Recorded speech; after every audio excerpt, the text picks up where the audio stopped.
ఉండేది అనమాట.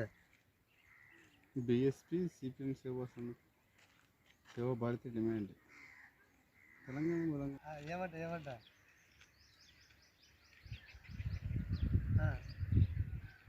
చూసుకొని ఒకవేళ వీలైతే వచ్చేస్తాను ఎప్పుడైతే ఉండాలి. అంతే కదా. Okay okay okay okay.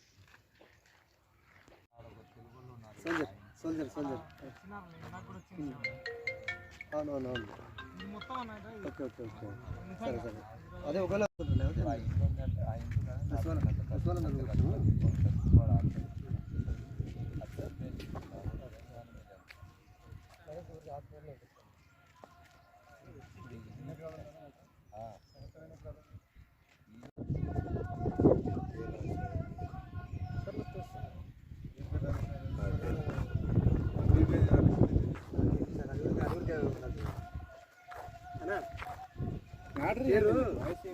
మూడు వేలు పేరు వచ్చింది అన్నది.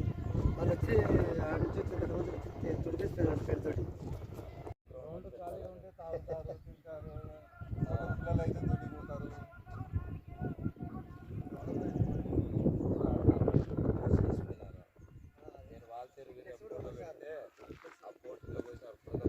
మీ ఐడియా ప్రకారంగా చూడండి ఏం సలహా ఇస్తారు. బాగైతే అంటే ఎమ్మెల్యేకి తెలపాలన్నా ఇది ఇట్లా జరిగిందని. అంతే ఇంకా మా ఆయనకే తెలపాలా. నా పేరు టి అమర్నాథ్. నేను కృష్ణాపురం చెందిన వ్యక్తిని. నేను ఇండో టిబెటన్ బార్డర్ పోలీసులో పనిచేస్తాను.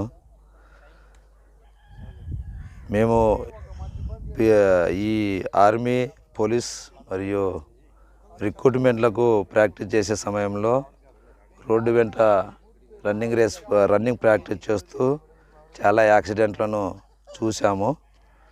అలాంటి ఆపత్తులు భవిష్యత్తులు మళ్ళీ ఎదురవ్వకుండా ఉండాలని సదుద్దేశంతో మా ఊరి పెద్దల సహకారంతో ఎండోమెంట్ ఆఫీసర్ అనుమతితో మా గ్రామానికి ఉన్నటువంటి దేవునిమాన్య భూమికి ఇలా సిఫారసు చేసుకోవడం జరిగింది. వాళ్ళ ఆఫీసర్స్ మాకు అనుమతి ఇవ్వడం జరిగింది. యువతకు ఎలాంటి అంటే ఈవెంట్స్ కానీ high jump, long jump, running race వీటన్నిటికీ ఎలాంటి ప్రాబ్లం ఉండకూడదని ఈ మైదానాన్ని ఏర్పాటు చేసుకోవడం జరిగింది. ఈ మైదానాన్ని ప్రతి ఒక్కరూ మా గ్రామం నుంచి మా చుట్టుపక్కల గ్రామాలు 8 ఉన్నాయి. అమలాపురం, పెద్దనంతాపురం, సిద్ధపల్లె, సిద్ధాపురం, తాండా, బైలూటి, వెంకటాపురం, ఇందిరేశ్వరం, పేట. ఈ గ్రామాల్లో ఏ గ్రామంలో కూడా మైదానం లేక యువకులు చాలా ఇబ్బంది పడుతున్నారు. ప్రతి ఒక్కరూ ఈ మైదానాన్ని వినియోగించుకొని వారి భవిష్యత్తుకు బాటలు వేసుకోగలరని ఆశిస్తున్నాను. చేసిన పనిని స్థిరంగా ఉంచాలని ప్రతి ఒక్కరికి విన్నవించుకుంటూ, నాకే కాకుండా మన వెనుకున్న భావితరాలకు కూడా ఒక మంచి పనిని చేసే విధంగా నేర్చుకునే విధంగా ఉంటుందని నేను నా స్వశక్తితో ఈ మైదానాన్ని ఏర్పాటు చేయడం జరిగింది.